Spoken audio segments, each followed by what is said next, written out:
গত 18 এপ্রিল বৃহস্পতিবার সন্ধ্যায় ফরিদপুর জেলাধীন মধুখালীতে 2 জন শ্রমিককে পিটিয়ে হত্যা করা। এরা একটি মন্দিরের পাশে প্রাইমারি স্কুলের শৌচাগার নির্মাণের কাজ করছে। দুজনেই আপন ভাই।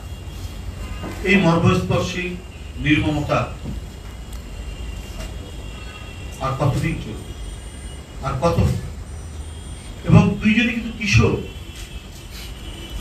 এদেরকে পিটিয়ে হত্যা করা।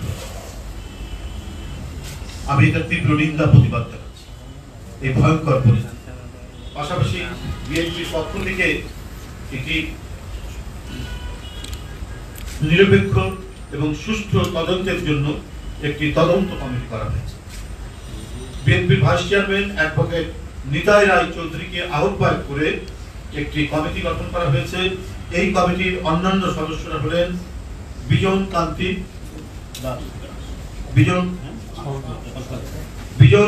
সরকার,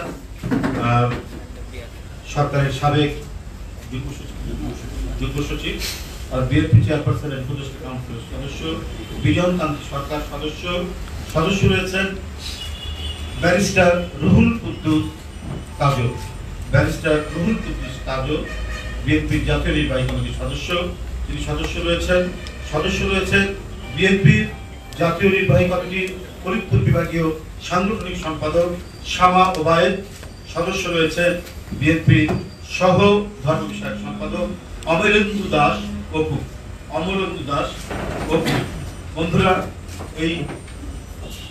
এটি গতকাল আমাদের জাতীয় স্থায়ী কমিটির যে সভা, সেই সভায় এই ঘটনার গভীর উদ্বেগ প্রকাশ করা হয়।